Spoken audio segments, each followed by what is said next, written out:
Hi, everyone. New York Times bestselling author Jamie Brumfield here, and I am talking to you today live about October Faction, which is the new Netflix series that just came out today.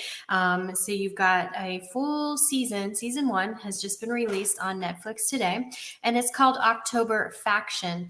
There wasn't a lot of buzz about this. A lot of people actually thought it said when they were first looking at the shows that are coming up on Netflix, they thought, oh, that's October Fashion for some reason. So definitely not as much buzz as I would have expected, and especially coming out the day before the Chilling Adventures of Sabrina, which is part 3 tomorrow. It may have some highs or lows as far as whether or not this new series is going to get a lot of attention. But so let's just kind of talk about this series. So, the series is here's a quick synopsis. Very few minor spoilers. I'm going to do my best to give you as little spoilers as possible as I go through this with you. So, October Faction is a story about a husband and wife team, Fred and Di, and they basically are monster hunters. And Fred's father dies, and so they return back home from globe-trotting monster killing. And when I saw the previews, I really thought, oh my gosh, this is going to replace Supernatural. As we know, Supernatural, we've had 15 seasons of Supernatural. Supernatural fans know that Supernatural is coming to an end. So this is a really great, when I first saw the previews, the trailers and things like that, I was thinking, oh great, this is going to replace Supernatural for our Supernatural fans. And it might. Um, but it definitely will need to come out with a more clear perspective on what they want to do for season 2. So for season 1, you've got this husband and wife team that hunts monsters, and they work for a secret organization. So they have some help, and they have twin children, a boy and a girl, and their kids are special. We'll say that they're special. And this really was an origin story. This whole first season was really an origin story about the twins, also about the mom and dad, and really just about the family. I mean, a family that slays together stays together, right? Well, maybe. You have to watch the series to know. But I do have to say that, as far as pros and cons, I really liked the series. I watched it all in one day. I binge watched it all in one day. I mean, it released today, and I'm doing this review with you tonight. So obviously, I liked it, and it is based off of a graphic novel. So now I can say that I have not read the graphic novel. So fans of the graphic novel, if you have read the graphic novel and you've watched the series, I would love to know from you, from your perspective, how true they stayed to the graphic novel, the original work. So I really would love to know from you how that worked. I will say this much: if you're a Vampire Diaries fan, if you're a Originals fan, if you're a Legacy fan, the Legacies on CW. Really, if you like a lot of the CW Supernatural shows, even Supernatural a little bit, yeah, definitely. I think you'll like this series. What There were some pros and cons. So the pros are it was a good series. It's got a good premise. And I will say that I would love to see season 2, and I'm looking forward to it. Is it my favorite show out there? No, not right now. However, it has some great potential to become a favorite show, and it has some great potential to become something really fantastic. So the premise is really awesome. So you've got this family that basically the husband and wife, Fred and I, really did their best to keep monster hunting a secret from the kids. And you'll see this in the trailers when you watch the trailers. But as the season goes on, you'll understand that keeping this a secret from the kids probably wasn't the best idea. They did have good intentions, but was it the best? I don't know. I think as I'm going through this minor spoiler or trying to be as non-spoiler-esque as possible in this review. I might actually do tomorrow a spoiler review because I do think that there's a lot of really great stuff in this series.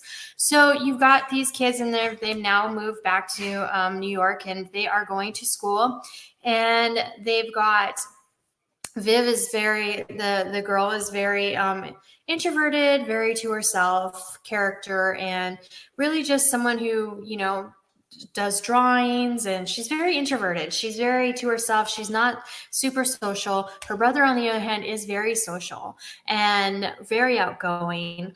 And the two of them do not hit it off real well when they go to school. And the interesting thing is that they're coming into adolescence. They're both 17, so they're coming into adolescence, and certain things are happening to them. And this is actually really the major part as to why they're not fitting in. And as you watch the season, you'll understand it really is about their growth. Now, the focus was a lot on the teens for a while, and then it went back to the parents, and then went back to the teens and back to the parents. I do think that Netflix was trying to make this not a family friendly, because there's some graphic stuff in there. So of course, younger children probably will not watch this series, but maybe the older kids in the family and parents, I'm not sure if they were sure which audience they were going for. So at the beginning of the season, it really seemed like it was more for the younger audience. And then as the season, and when I say younger, I'm saying mature teenagers. And when the season continued to progress, you started to see more of the parents. So I'm not sure if they really defined which audience they were looking for. I do have to say that great potential for this series. Do I love it? No, I didn't love season 1. I did like it. I did not hate it. I really liked it. And I do think that there's some really great potential, which I've said probably 4 times in this interview. And that should tell you really, or not interview, but this review. And that should tell you really where I'm standing with this, is that I think there's some really great stuff. I do think they missed the mark a little bit. I don't know what kind of budget they had, but when you're talking about hunting monsters, and the monster scenes are very minimal in the first season, and the CG on those monster scenes wasn't the greatest. Now, when you did have some monster scenes were great, but your vampires are like this, as opposed to teeth in, their teeth go shooting out. You'll have to watch it. I'm sure they're going for a cult classic, and that's really great. And I didn't want to give too many spoilers away, so you have to watch it. But when it happens, you'll be like, what? Because that's what I was like, no.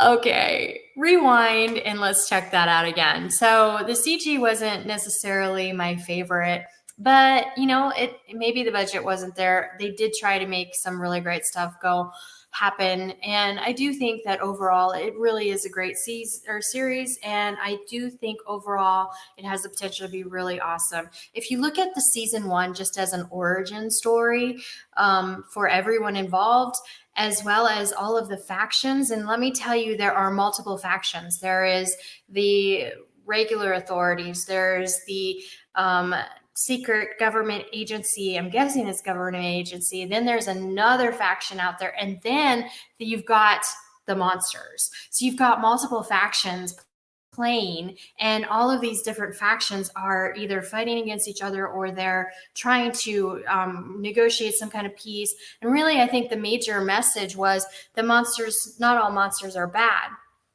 And the family that stays together. So those are kind of the things that I took away from the series.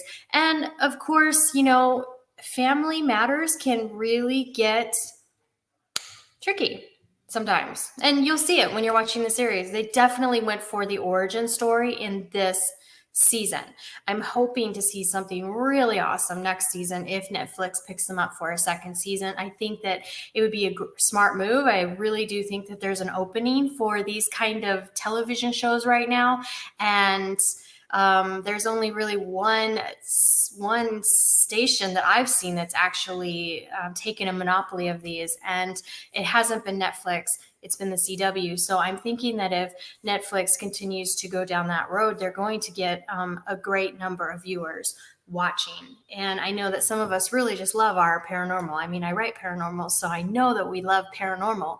And so there is a spot for this show. And I do hope that it gets a second season, but I do hope that when they do that, that the missing pieces for some of us are filled in. And I think that they will be. I mean, they got a smart cast, they got good actors, they've got the writers really do take multiple tropes and interfold them. You've got flashbacks, you've got today, but not a lot of time jumping or anything like that, which I really love. I don't like time jumping.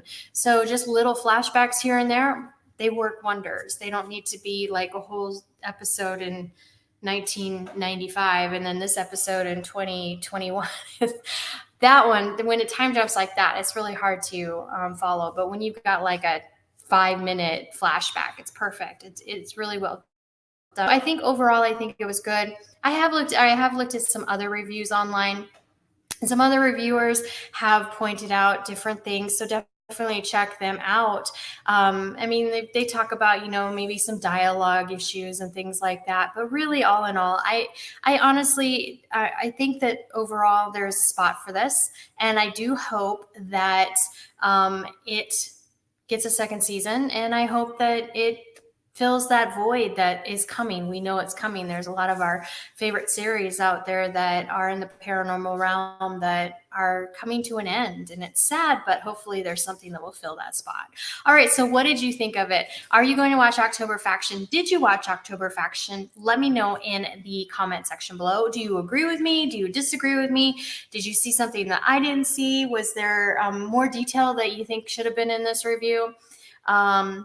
Oh yeah, all of that. Let's open up a dialogue. Let's chat about this series and tell me what you think. Tomorrow I will be doing a review of The Chilling Adventures of Sabrina Part 3. I've been really excited about that. And I'm thinking I will do a recap spoiler review for this show, October Faction. And I'll do a recap spoiler review for season 1 and season 2, maybe on Sabrina. If you'd like to see that, let me know in the comment section below, because I'm thinking season 1 and season 2, or part 1, part 2 would be fun. Like the same thing with October Faction, not to steal October Faction's thunder, because I think it's own thing with them. Sabrina's part 1 was a origin story too. So, I mean, sometimes you just have to have those origin stories to understand where everybody's coming from. And then season 2 will blow you away. And that's what a lot of those do. So another one that kind of reminds me of that is like Raising Dion season 1 was very much an origin story. So I think they're just following suit with that. Overall, pretty good. And I definitely say stream it.